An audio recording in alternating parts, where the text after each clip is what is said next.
नमस्ते बच्चों, e learning class में एक बार आपका फिर बहुत बहुत स्वागत। तो कक्षा 12 की ग्रामर की आज की कक्षा में हम रिलेटिव क्लॉज जो हम पढ़ रहे थे, पिछले वीडियो में मैंने जो है वो रिलेटिव क्लॉज के बारे में आपको जो है वो काफ़ी विस्तार से बताया था। तो आज हम इसकी प्रैक्टिस करेंगे। और एक बात आपको और कहूँगा कि यदि आपने वो वीडियो नहीं देखा तो ये आज का वीडियो आपके लिए थोड़ा मुश्किल रहेगा समझना।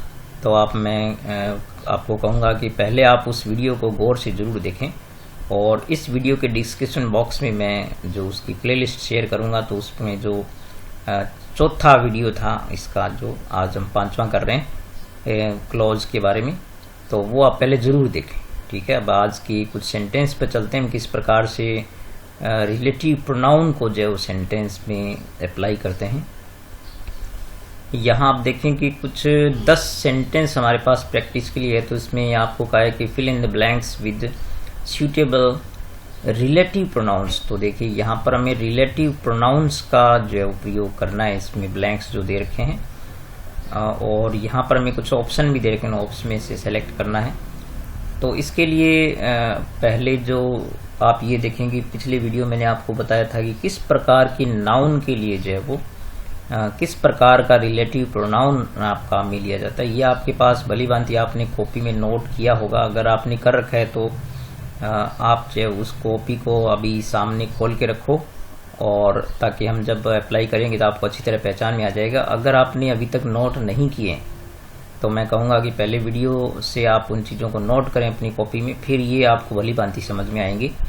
क्योंकि हमें नाउन पहले पहचानना है, नाउन के आधार पर जब हमें उचित रिलेटिव प्रोनाउन का चयन करना है। तो यहाँ पर सबसे पहला जो आप वाक्य देख रहे हैं इसमें है कि द बिल्डिंग। तो बच्चों द बिल्डिंग जो है वो आप यहाँ देख सकते हैं कि ये जो नाउन है द बिल्डिंग, ये एक स्थान हो गया, क्योंकि रहने की जगह हो गई। और इसमें भी आपको देखना है कि द बिल्डिंग को एक वस्तु भी मान सकते हैं, एक रहने का स्थान भी मानेंगे, लेकिन वो हम वाक्य में आगे पढ़ करके देखेंगे। क्योंकि हमें यहाँ जब भी दैट अगर ब्रैकेट में यहाँ पर दे रखा है तो हमें बहुत सावधानी से वाक्य को पढ़ना होगा। तो हम चूंकि यहाँ पर देखिए रहने की बात आ रहा है, लिव, तो रहने की बात आ रही है, इसका मतलब ये जो है वो बिल्डिंग एक वस्तु के रूप में नहीं, एक स्थान के रूप में काम आ रही है।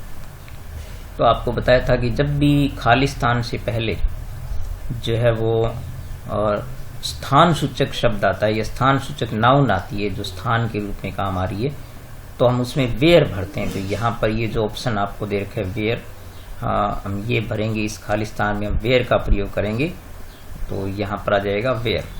तो आप देख सकते हैं the building where I live in was built in 1920s।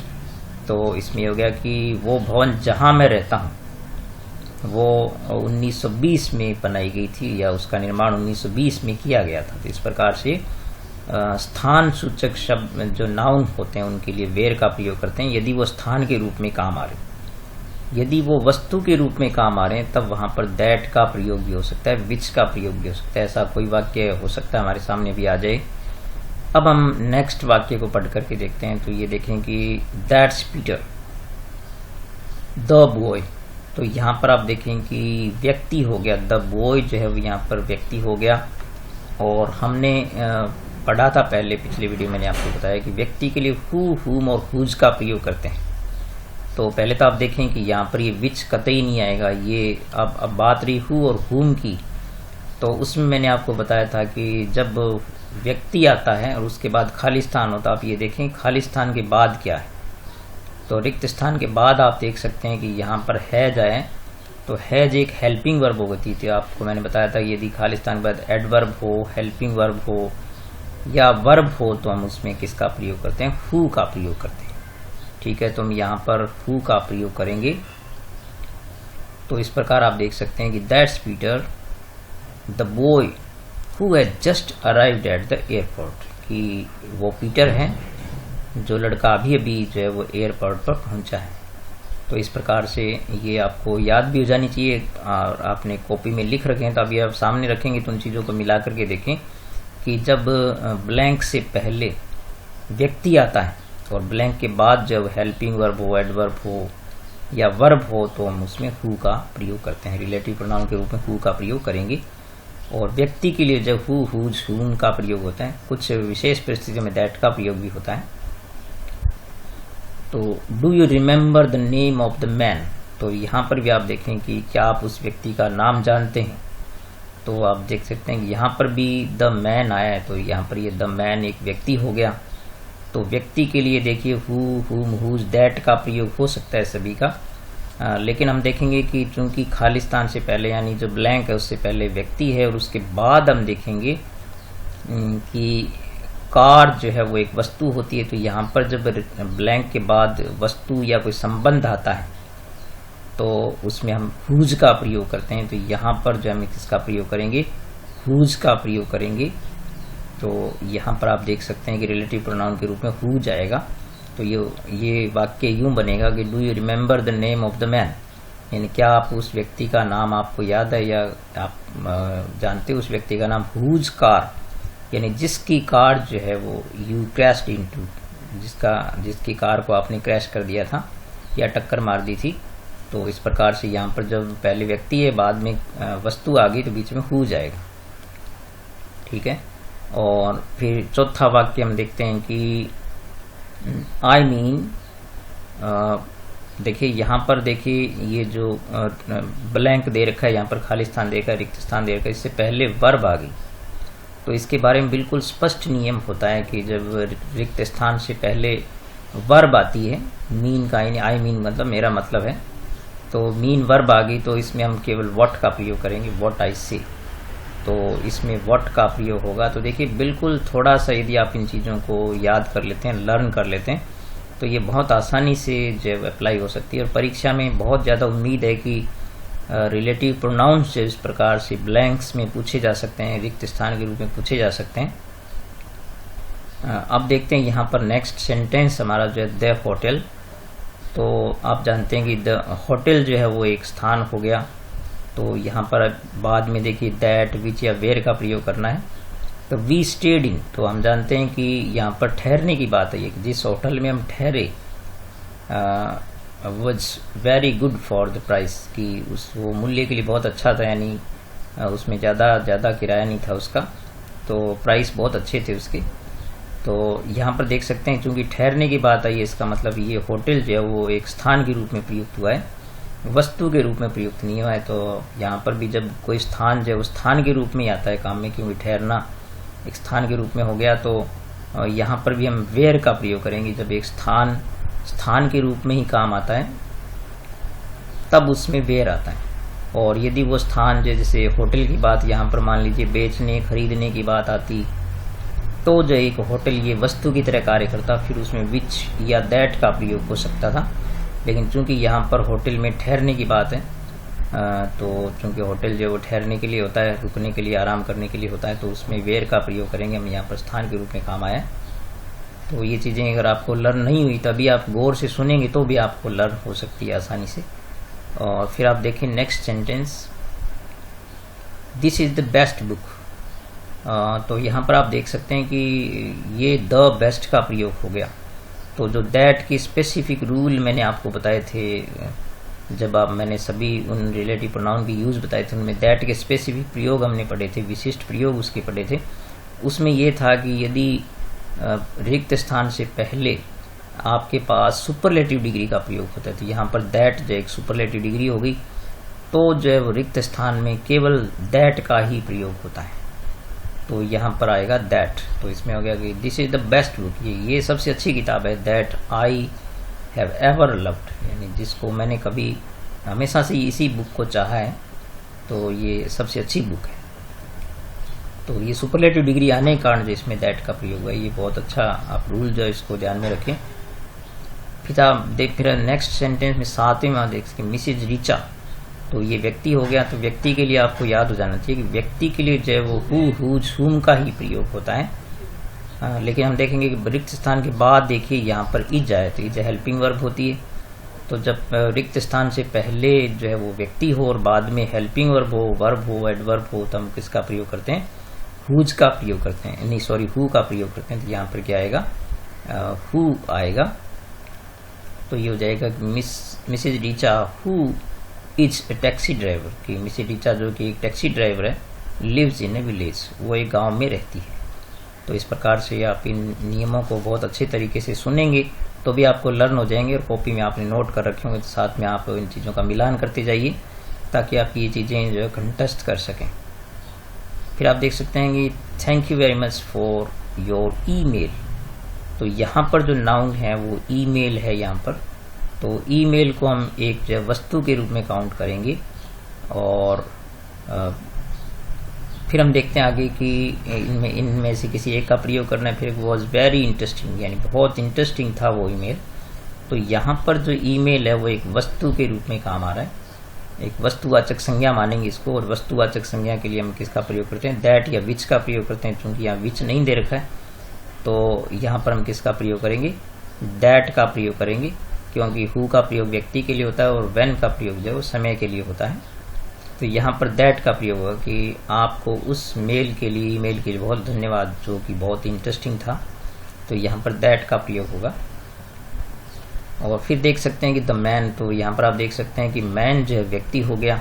तो व्यक्ति के लिए तो हु, हुज, हुम का ही प्रयोग होता है, या कभी दैट का भी प्रयोग हो सकता है। तो लेकिन यहाँ पर चूंकि रिक्त स्थान से पहले मैन यानी व्यक्ति हो गया, और फिर बाद में हम देखते हैं कि फादर एक संबंध हो गया, तो संबंधवाचक संज्ञा हो गई। तो यहाँ पर हम देख सकते हैं कि इसमें जब हुज का प्रयोग होगा, क्योंकि ये स्पष्ट नियम मैंने आपको पहले वीडियो में बताया था कि जब पहले व्यक्ति होता है खालिस्तान से पहले, बाद में संबंध या वस्तु हो तो हुज का ही प्रयोग होता है। तो यहाँ पर जो है वो हुज का प्रयोग होगा। तो इसमें वाक्य यूं बनेगा कि the man whose father is a professor, कि वो व्यक्ति जिसके पिता जो प्रोफेसर हैं, फॉरगॉट हिज अम्ब्रेला, वो छाता भूल गए थे।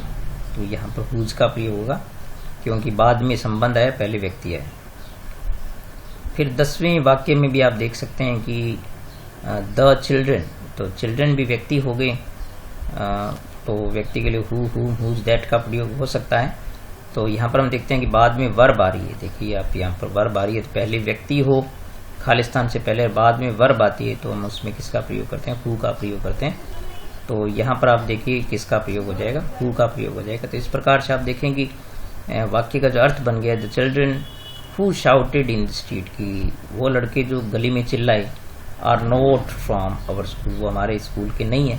तो यहाँ पर थोड़े से नियमों को आपने कॉपी में नोट कर रखा है और थोड़ा सा ध्यान से सुना है, सीखा है, तो आप आसानी से इन चीज़ों को अप्लाई कर सकते हैं और आसानी से ग्रामर के 2 नंबर जो आप पक्के कर सकते हैं। तो ये खालिस्तान वाले आपको वाक्य मैं समझता हूँ कि आपको बहुत ही समझ में अच्छी तरह आए होंगे। और ऐसे अपनी आपके पास जो भी ग्रामर की किताब उपलब्ध हो वहाँ से जो ऐसे वाक्य आप जरूर और ऐसे जो है वो आप उनको प्रैक्टिस करके देखें। किसी प्रकार की अगर आपको फिर भी समस्या आती है तो आप मेरे से कम्युनिकेट करें, संपर्क करेंगे तो मैं बिल्कुल ज़रूर आपकी समस्या जो भी होगी उसके बारे में नेक्स्ट वीडियो में मैं एक्सप्लेन करूँगा उसके बारे में। अब हम ये वाक्य तो थे हमें खालिस्तान के रूप में भरने वाले रिलेटिव प्रोनाउन से। अब कुछ वाक्यों का आज हम करेंगे जिनमें रिलेटिव प्रोनाउन से जोड़ना सिखाएंगे। ठीक है, कि रिलेटिव प्रोनाउन का प्रयोग करके किस प्रकार से रिलेटिव क्लॉज को हम बनाते हैं, तो वो जो है वो चलते हैं अपने रिलेटिव प्रोनाउंस का प्रयोग करके 2 वाक्यों को जोड़ना। तो जब रिलेटिव प्रोनाउन के द्वारा 2 वाक्यों को हम जोड़ेंगे तो यहाँ पर जो बातें आपको बताई है मैंने वो आप अच्छी तरह नोट करें, उनको अच्छी तरह लर्न भी कर लें। तो यहाँ पर देख रहे हैं कि सबऑर्डिनेट क्लोज में प्रयुक्त निम्न प्रकार के नाउन और प्रोनाउन को हटाकर इस प्रकार के उचित रिलेटिव प्रोनाउन का प्रयोग करके आप इन वाक्यों को जोड़ सकते हैं। तो आपको ये समझना है कि जो चूंकि 2 वाक्य होंगे उसमें एक सबऑर्डिनेट होगा दूसरा मैन होगा, तो उसमें सबऑर्डिनेट क्लोज जो होगा यानी तो एक वाक्य होगा उसके अंदर जो नाउन आएगी प्रोनाउन आएगी उसको हम हटाएंगे और उसमें जो नाउन है उनको हमें पहचानना सीखना है कि ये इस प्रकार की नाउन आई है, तो हम जो इसके लिए इस रिलेटिव प्रोनाउन का प्रयोग करेंगे।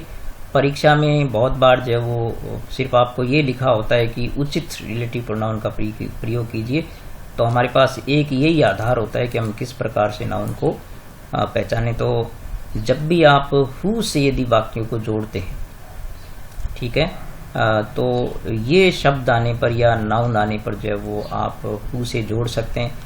जैसे किसी वाक्य में यदि किसी का नाम आ गया तो आप ये देखेंगे कि नेम जो है उसके स्थान पर किसका प्रयोग हो सकता है, यानी व्यक्ति का नेम हो गया तो उसके स्थान पर जो है वो हु का प्रयोग हो सकता है। इसके अलावा ही के स्थान पर हो सकता है, सी के स्थान पर हो सकता है, यानी ये जो नॉमिनेटिव केस होते हैं यानी जिनको हम सब्जेक्ट कहते हैं, तो इसमें ही हो सकता है, दे हो सकता है, आई हो सकता है, यू हो सकता है, वी हो सकता है, या फिर इट का प्रयोग हो सकता है। तो ये इस प्रकार से आप ये देखें कि जब इस प्रकार के नाउन या प्रोनाउन आ रहे हैं तो हम उनके स्थान पर हु का प्रयोग करके उनको जो उचित तरीके से जोड़ेंगे, और वो नाउन की पहचान भी हमें रहनी चाहिए कि हु का प्रयोग कौन सी नाउन के लिए होता है।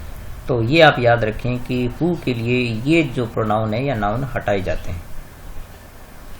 इसी प्रकार से जो हु जो उसके लिए जो है वो यहाँ पर भी नेम हो सकता है, नेम को भी कभी हटाना पड़ सकता है यदि नेम आ रहा है उसमें, या फिर चूंकि ये पॉजिटिव एडजेक्टिव के रूप में काम करता है तो इसमें यहाँ पर जो है वो ही के लिए हिज हो गया, यानी हिज की जगह जो किसका प्रयोग होगा, हुज का प्रयोग हो सकता है। हर की जगह हो सकता है, और दे के लिए क्या होता है, देयर होता है।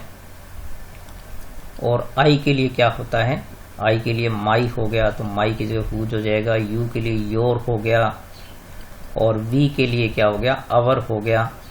तो और इट के लिए ईट्स हो गया, ठीक है। तो ये ईट्स के स्थान पर जो है वो इसका प्रयोग हो सकता है। तो इस प्रकार से मैं आपको इनके प्रयोग करके भी आपको बताऊंगा, लेकिन आपको पहले लर्न होना चाहिए कि इन चीज़ों के लिए हुज का प्रयोग होता है, ठीक है, इनके स्थान पर होता है।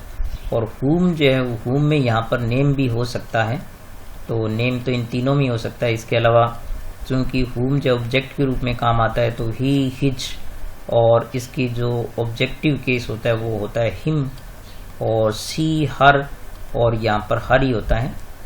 तो इस हर में अंतर होता है कि इस हर के बाद जो है कोई नाउन होती है, लेकिन इस हर के बाद कोई नाउन होना जरूरी नहीं है, क्योंकि ये जैसे उसकी पुस्तक, तो ये फीमेल के लिए काम आता है, फेमिनिन जेंडर के लिए। और दे, देयर, और इसके लिए क्या हो जाएगा, देम हो जाएगा, तो देम के स्थान पर हो सकता है आई, माई, और मी हो जाता है। यू, योर, और यू हो सकता है यहाँ पर, क्योंकि यू जो है वो सब्जेक्ट भी होता है जब वर्ब से पहले आता है, लेकिन यदि वो ऑब्जेक्ट के रूप में आ रहा है, वर्ब के बाद में आ रहा है, तो उसके लिए हुम का प्रयोग होता है। और वी, अवर, अस होता है। और इट्स, इट के लिए जो है वो इट ही आता है यहाँ पर, तो इनके स्थान पर हुम का प्रयोग होता है। इसके अलावा विच का प्रयोग जो है वो कोई वस्तु या जानवर जो है उसके लिए हो सकता है, तो यहाँ पर आपके पास वस्तु हो सकती है, या जानवर जो है उसके लिए प्रयोग हो सकता है। इसके अलावा वस्तु या जानवर के लिए यदि ही का प्रयोग हुआ है, ठीक है, वस्तु या जानवर के लिए ही का प्रयोग हुआ है, या इट का प्रयोग हुआ है, या फिर दे का प्रयोग हुआ है, तो इनके स्थान पर जो विच या दैट का प्रयोग हम कर सकते हैं। तो ये वाक्यों से और स्पष्ट हो जाएगा। और वेयर का चूंकि प्रयोग स्थान के लिए होता है, तो यहाँ पर वेयर के लिए जो है वो हियर या देयर जो है वो ये हो, तो इनको हटा दिया जाता है, इनके लिए इनका प्रयोग होता है। और व्हेन का प्रयोग जो है वो जैसे किसी समय सूचक शब्द जैसे नाउ हो गया या देन हो गया, तो इनके लिए जो है वो व्हेन का प्रयोग होगा। और हाउ जो है वो जैसे द वे हो गया, द वे, तो इस प्रकार की चीज़ों के लिए जो वो इनका जो है प्रयोग हुआ। तो ये आपको अच्छी तरह याद रहनी चाहिए, अपनी कॉपी में इनको नोट कर लो। अब मैं इसके जो सेंटेंस आपको इनसे बना करके बताता हूँ कि हम इनको कैसे अप्लाई करेंगे, और कैसे जो मैंने चीज़ें आपको बताई है ये अप्लाई होती है जोड़ने में, और रिलेटिव क्लॉज कैसे बनते हैं इनके द्वारा। यहाँ हमने कुछ एग्जाम्पल्स लिए हैं, तो पहले हम ये देखेंगे कि किस रिलेटिव प्रोनाउन के द्वारा हम इनको जोड़ सकते हैं। तो जो मैंने अभी आपको नाउन प्रोनाउन बताए थे उनके द्वारा ही हमें इन चीज़ों को सीखना है। तो यदि आप ये वाक्य आज गौर से समझ गए यदि आपने ध्यान दिया तो बिल्कुल आप रिलेटिव क्लॉज को जब बहुत अच्छी तरीके से सीख सकते हैं और निश्चित रूप से आप वाक्यों को जोड़ना सीख जाएंगे। तो यहाँ पर हम पहले वाक्यों को पढ़ेंगे।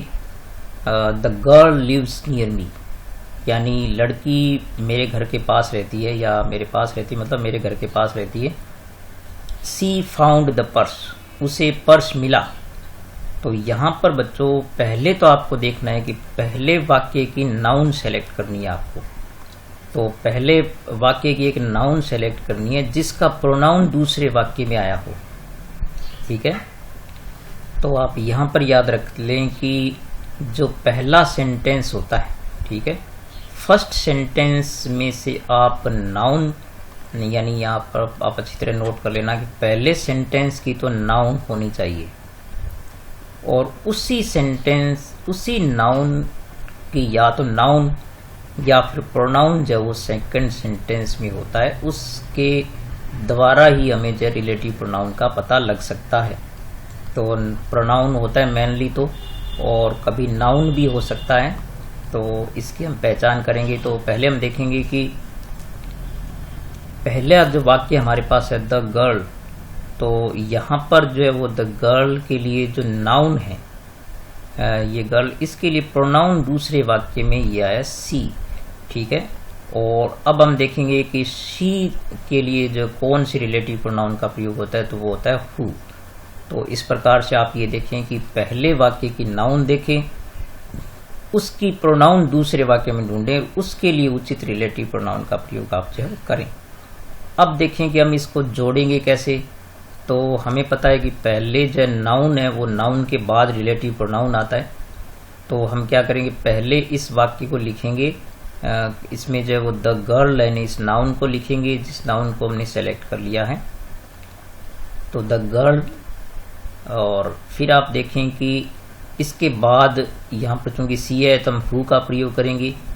तो द गर्ल हु। अब आप क्या करेंगे, इस सी को हटा करके, क्योंकि हमने हु लगा दिया है, और अब इसके बाद का वाक्य जब यहाँ लिखेंगे, ठीक है, ये आपको याद रखना है बिल्कुल कि पहले वाक्य के नाउन लिखेंगे आप, फिर उसके बाद जो है वो, यदि नाउन सबसे पहले आए तो फिर उसके बाद रिलेटिव प्रोनाउन सी की जगह प्रयोग हो गया, और फिर हम लिखेंगे फाउंड द पर्स।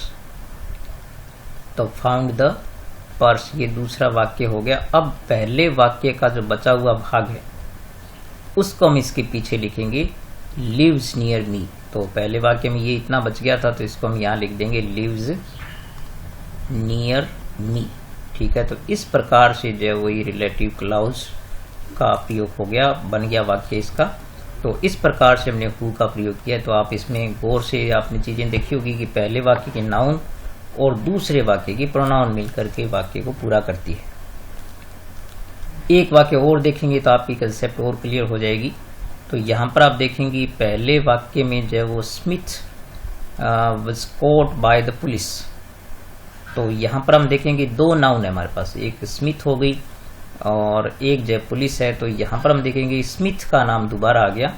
तो इसका मतलब ये है कि हम रिलेटिव प्रोनाउन का प्रयोग करेंगे वो स्मिथ के अनुसार ही होगा।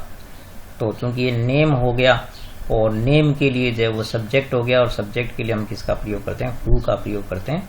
तो इस वाक्य में भी हु का प्रयोग होगा। तो पहले नाउन लिखी जाएगी, तो स्मिथ है हम उसको लिखेंगे, तो स्मिथ। और फिर आप देखेंगे कि चूंकि ये जो यहाँ पर दूसरी बार जो नाउन आई है इसको हम यहाँ से हटा देंगे और इसकी जगह लिख देंगे हु। ठीक है, तो हु हो गया। और फिर दूसरा वाक्य जो है वो आगे ले आएंगे, बाकी बचा हुआ स्मिथ को छोड़ करके। तो Smith who stole the money. ठीक है, ये दूसरा वाक्य आ गया, हु स्टोल द मनी। अब जो पहले वाक्य का बचा हुआ भाग है, ठीक है, वो हम लिख देंगे पीछे यहाँ पर। तो स्मिथ के बाद है was caught by the police. तो हम यहाँ पर लिख देंगे was caught by the police. ठीक है, तो इस प्रकार से जो आसानी से इन वाक्यों को हम जोड़ सकते हैं, आसानी से, कोई दिक्कत नहीं आएगी आपको। तो ये दो वाक्य हमने किए जिनमें हमने हु का प्रयोग किया। अब हम नेक्स्ट वाक्य पढ़ के देखते हैं कि उसमें हम किस रिलेटिव प्रोनाउन का प्रयोग कर सकते हैं। तो यहाँ से हम देखेंगे कि पहले वाक्य को पढ़ करके उसमें नाउन का पता लगाएंगे। तो आप देख सकते हैं कि the boy was very poor, यानी लड़का बहुत गरीब था। तो यहाँ पर जब द नाउन के रूप में द बॉय आए और फिर हम दूसरे वाक्य पर जाएंगे और ये पाएंगे कि इस नाउन के लिए प्रोनाउन क्या काम में आए। तो सी गैव हिम सम मनी, तो देखिए बॉय ही हो गया, ही के लिए यहाँ पर हिम का प्रयोग हुआ है, ठीक है। तो इसका मतलब हिम के लिए जब हम किसका प्रयोग करते हैं, हिम के लिए हुम का प्रयोग करते हैं। ये आपने अच्छी तरह नोट कर लिया होगा, मैंने अभी थोड़ी देर पहले आपको बताया था। तो यहाँ पर हुम का प्रयोग हम करेंगे। तो क्या करेंगे, सबसे पहले इस नाउन को लिखेंगे, तो द बॉय लिखेंगे और द बॉय, और उसके बाद जो है वो चूंकि हिम के लिए हुम का प्रयोग होता है तो ये हुम आएगा यहाँ पर। उसके बाद दूसरा वाक्य बचा हुआ हिम को छोड़ करके जो बच गया वो लिखेंगे, तो द बॉय हुम शी गैव, तो दूसरा वाक्य लिखें इसके बाद शी गैव, सॉरी गैव है यहाँ पर, हुम शी गैव सम मनी, ठीक है। ये दूसरा वाक्य हो गया सम मनी। और फिर इसके बाद जो है अब क्या करेंगे, पहला वाक्य बचा हुआ जो लिख देंगे। तो बॉय के बाद क्या बच गया था, वॉज वेरी पुअर, तो इसका ये बन गया वॉज वेरी पुअर। तो इसको वाक्य को जोड़ने के बाद जो इनका अर्थ बनेगा कि द बॉय हुम शी गैव सम मनी, कि लड़का जिसको वो उसने कुछ धन दिया, वॉज वेरी पुअर यानी बहुत गरीब था। तो इस प्रकार से जो है वो हमें पता लग गया कि नाउन जो है वो बॉय थी और बॉय के लिए हिम का प्रयोग है, हिम के लिए किसका प्रयोग होता है, हुम का प्रयोग होता है। इस प्रकार से ये वाक्य जोड़े जा सकते हैं।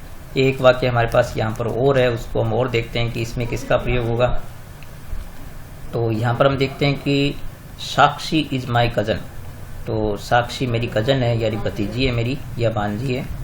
तो यहाँ पर साक्षी नाउन हो गई। और फिर हम देखेंगे दूसरे वाक्य में यू टीच हर, तो यहाँ पर आप देख सकते हैं कि यहाँ पर हर जो है वो नाउन किसके लिए, प्रोनाउन आया जो किसके लिए, साक्षी के लिए है।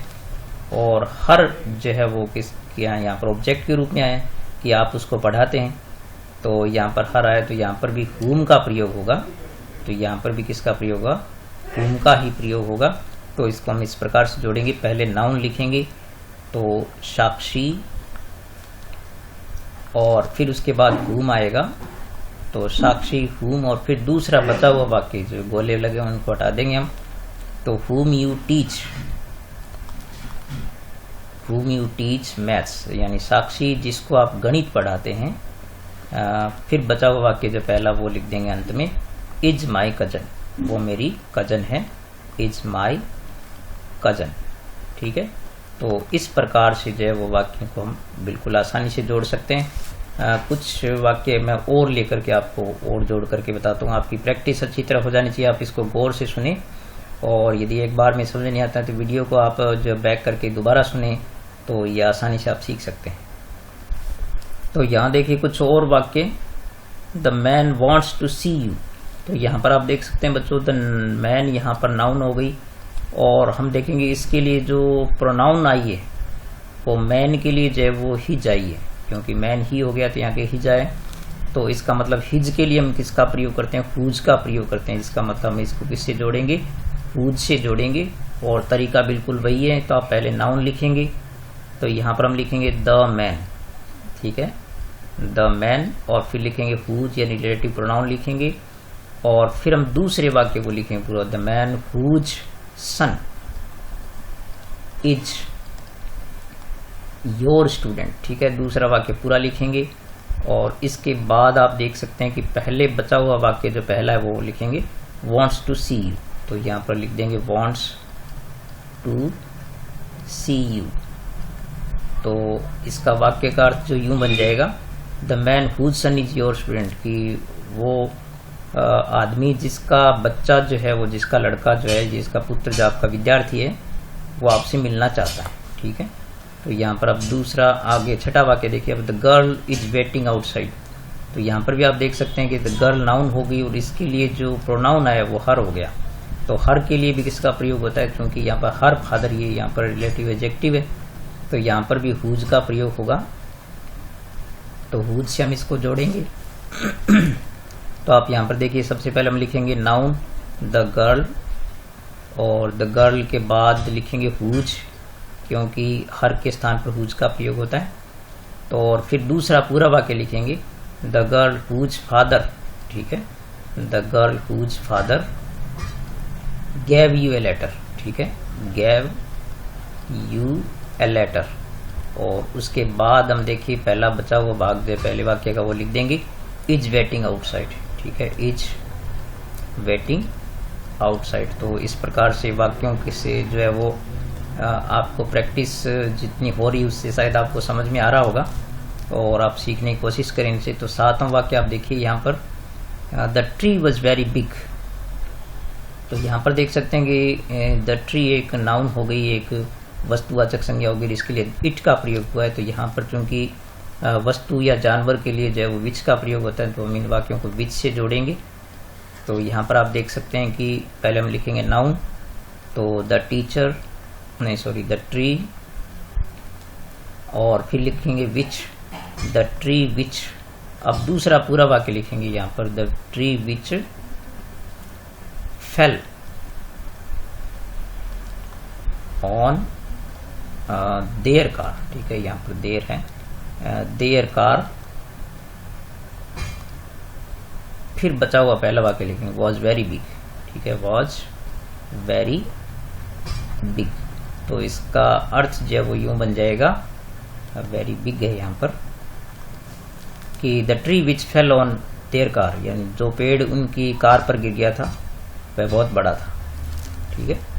और यहाँ पर आगे देखिए I got the job I had applied for it. तो यहाँ पर भी आप देख सकते हैं कि यहाँ पर नाउन जो है वो जॉब होगी और इसके लिए यहाँ पर आया इट। तो यहाँ पर जब इट हट जाएगा तो फॉर लास्ट में बचेगा, इसका मतलब इसमें दैट का प्रयोग नहीं होकर विच का प्रयोग होगा।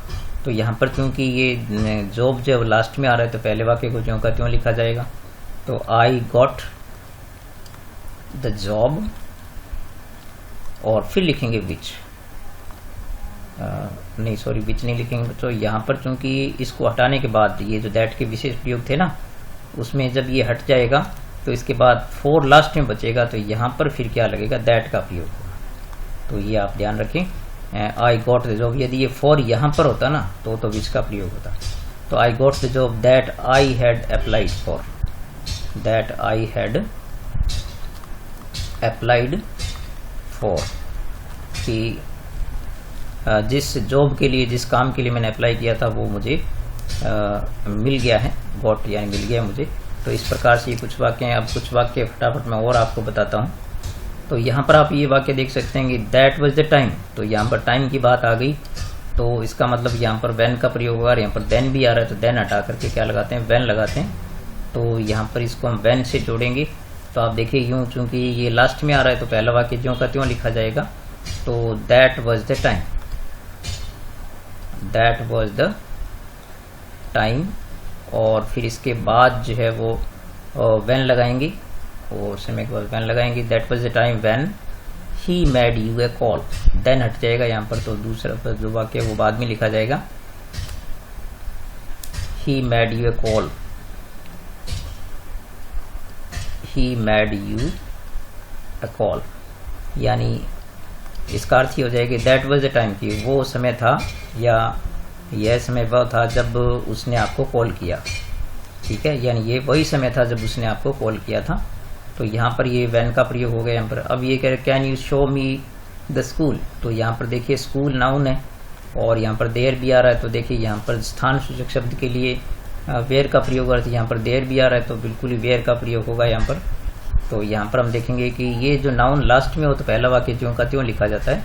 तो यहाँ पर हो जाए can you show me the school, me the school, और फिर यहाँ पर वेयर का प्रयोग करेंगे वेयर यू टीच, ठीक है, वेयर यू टीच। ये देयर हट जाएगा तो ये हो जाएगा क्या आप मुझे वो स्कूल दिखा सकते हैं जहाँ आप पढ़ाते हो।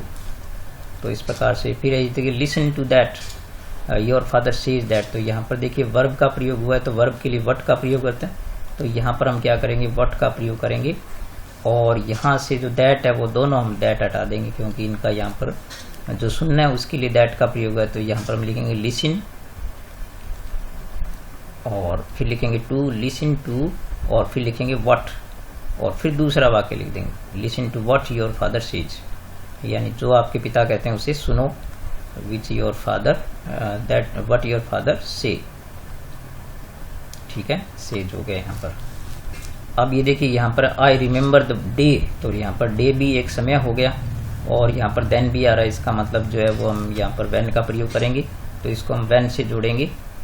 तो आपको बिल्कुल आसानी से ये जो रिलेटिव प्रोनाउन है वो याद रह सकते हैं। यदि थोड़े से मैंने जो पहले बात बताई वो आप याद रख लो उनको, तो यहाँ पर हो जाएगा आई रिमेम्बर,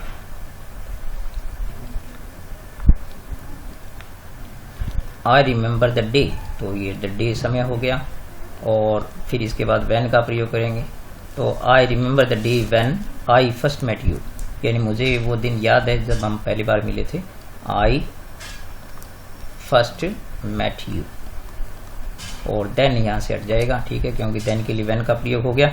तो ये कुछ वाक्य बच्चों मैंने अलग अलग आपको सभी प्रकार के बना के बताएं। अब मैं कुछ वाक्य आपको जो लास्ट में देता हूँ, जिनको आप जो है वो ज्वाइन करके इनको और अलग अलग रिलेटिव प्रोनाउन के द्वारा ज्वाइन करके आप मुझे व्हाट्सएप पर सेंड करें, ज़रूर मैं चेक करूँगा और आपके साथ कम्युनिकेट करूँगा। तो यहाँ पर ये वाक्य मैंने 7 लिखे हैं। तो join the following sentence with a suitable relative pronoun, ठीक है। तो आप इनको गौर से पढ़ना, बस तरीका वही है कि पहले वाक्य में नाउन पहचानना है, यानी पहले वाक्य की तो नाउन होती है और दूसरे वाक्य की प्रोनाउन होती है, ठीक है। तो दूसरे वाक्य की प्रोनाउन आप देखें और फिर वो दूसरे वाक्य की प्रोनाउन तो हट जाती है और उसके जगह उचित रिलेटिव प्रोनाउन का प्रयोग करने के जो तरीके मैंने आपको बताए थे वो आप उनको याद कर लें और इनको जोड़ करके जरूर भेजें। और पिछले वाली वीडियो में आपका काफ़ी अच्छा सपोर्ट मिल रहा है, आप इससे भी ज़्यादा करें, अपने दोस्तों को भी ये सेंड करें, शेयर करें उनके साथ और चैनल लाइक करें ज़रूर और शेयर करें वीडियो ज़रूर और कमेंट ज़रूर करें बच्चों। और यदि आपने सब्सक्राइब ही नहीं किया चैनल तो सब्सक्राइब जरूर करें, ताकि आपके कमेंट और शेयर और जो आपके लाइक है वो मुझे इस काम के लिए बहुत प्रेरित करेंगे। तो मैं इसके लिए आपका हमेशा जो है वो शुक्रगुजार रहूँगा कि आपने इतना सपोर्ट किया मुझे। और आप साथ में लर्न भी कीजिए, आप घर बैठे ग्रामर सीखने का आपका मौका है। मैं लगातार वीडियो जो है वो पिछले कुछ दिनों से बिजी होने के कारण नहीं बना पाया। अब चूँकि जब स्कूल का टाइम भी 10 बजे से हो जाएगा तो मैं रोज़ाना सुबह क्लास लिया करूँगा और लगभग 1-2 दिन में एक वीडियो आपके लिए डालता रहूँगा और आपकी ग्रामर जो वो जल्दी से पूरी कराऊँगा। तो ठीक है बच्चों, मिलेंगे नेक्स्ट वीडियो में, तब तक नमस्कार।